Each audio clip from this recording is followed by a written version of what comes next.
Hey y'all, welcome to Camira's Kitchen. Today I'm going to show you how to make some oven baked Cajun hot honey ribs. When I tell y'all these ribs are so good, baby, you start making ribs like this, they going to start looking for you in the daytime with a flashlight. They just going to have some more. All right. So y'all, I'm going to show you how to make these easy ribs. Now I have 2 racks of ribs. These ones are the extra meaty baby back ribs. I like this because they got that meat. Before you start cooking your ribs, you must remove that membrane on the back. Don't leave it, honey. See, that's a rookie mistake. Because it's going to make your ribs chewy if you leave it, and it's not going to be good. It's typically pretty easy to find the start of it at the top of your rib. And if you can pull it off in one big piece. That's the easiest thing to do. You could also run a little water on it while you start to pull it off. Sometimes that helps it to come off easily. I'm going to rinse the ribs, and then I'm going to clean my sink out. Now I'm going to preheat my oven to 350 degrees, and then I'm going to make a spice rub. Here I have a tablespoon of lemon pepper seasoning. I have 2 tablespoons of a low sodium Cajun seasoning, so it's mostly spices over salt. And then I have a tablespoon of a typical Creole seasoning, a little bit more salty, all right? I'm going to use 3 tablespoons of brown sugar and then a combination of smoked paprika, garlic powder, and onion powder. I prefer to make my own rubs because most of the rubs you buy in the store are just a ton of sugar, and you have these spices in your cabinet. I'm also going to add a little bit of seasoning salt, and then I'm going to mix that together, okay? I'm from North Carolina, honey, and we like to use a mustard binder. So I'm going to use a little bit, or really a lot of it, all right, of some yellow mustard. That's going to help my spices stay on my ribs, and also is going to add a great flavor. Now, if you're not into the mustard binder thing, you can definitely just use a little bit of olive oil. Okay, that is totally fine as well. But I'm going to rub this in generously on the front and the back. I don't know how much I'm using. I don't know, y'all. This is watch and learn. Look at how much I'm using, okay? And then you do the same.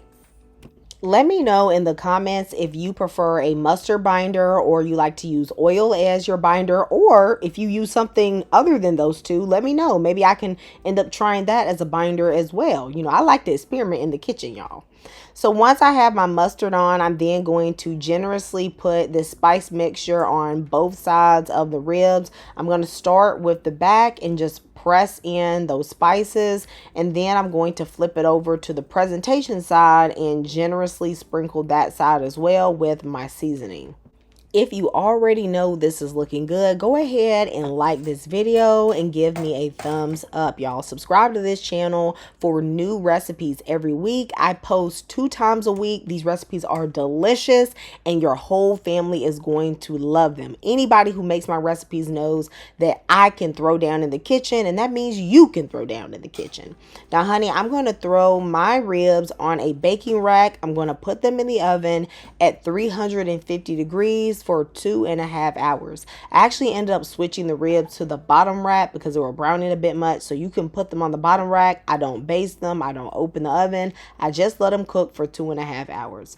While that is cooking, I'm going to prepare the sauce. I'm going to do this from the scratch. Okay, so I put in 4 tablespoons of butter. Y'all really could have just used 2. I was getting a little heavy-handed. All right, and then I put in 1/4 of a large onion minced, and I sauteed that for a few minutes with about 4 cloves of garlic. And this is where you get into the hot part. Okay, I'm putting in a lot of hot sauce, about 3/4 of a cup. I just put it in there generously. And then I put in the juice of half a lemon and that W sauce. Now you can add as much honey as you want. I'm only going to add about 2 tablespoons. And then I'm going to put in about 1/4 of a cup of ketchup and a tablespoon of vinegar. I kind of eyeballed everything because I've done this before, but I will give you some estimated measurements in the description box. To make this sauce kind of caramelize a bit on the ribs, I am going to put in a few tablespoons of brown sugar, about 3 tablespoons. And also you just want to balance the flavors. These ribs aren't extremely hot. They have a little kick on them. I know it's called hot honey, but they're not extremely hot. But if you really want that heat, then use a very hot sauce. After 2.5 hours, look at the crust on these ribs.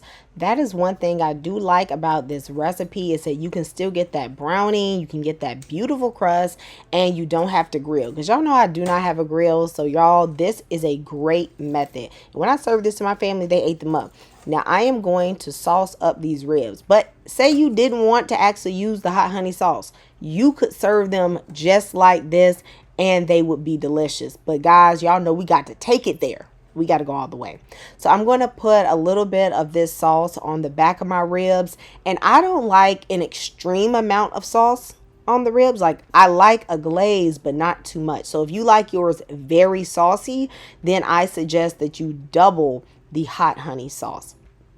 As you coat everything, make sure you also get on them sides, because we gonna eat that too, baby. We about to get everywhere. This sauce is actually really delicious, but if you don't want to make a homemade sauce, you could definitely buy like a hot honey and just use that. But I feel like this sauce with that, Worcestershire sauce, the lemon juice, the vinegar, it's really, really delicious.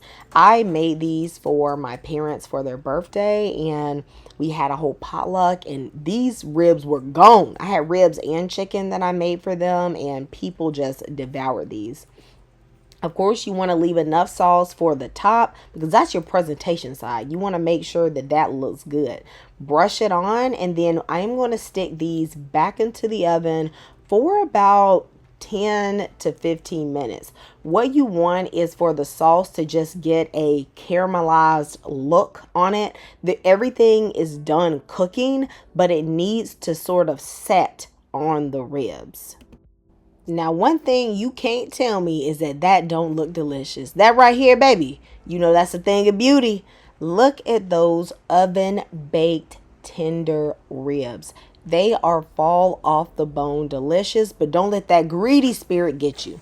You want to let these sit and rest for about 15 minutes, just so none of the juices run out. And then I'm going to go in with my knife and I'm going to cut them. Now, I really should have had a sharper knife to break through that crust that was created on the top of the ribs, but it didn't matter because I still tore them up. And as you can see, the knife actually goes through it very easily, and these bones and this meat just comes right off. It's juicy, it's full of flavor, and I want you guys to let me know if you're going to try this hot honey Cajun ribs. These are so good. Your family's going to love it. When you try this recipe, you have to let me know. And if you grill it, please let me know how it turns out, because I know these would turn out even better if they were grilled or smoked. So y'all, I'm going to see you guys next time in Camira's Kitchen. Goodbye and God bless.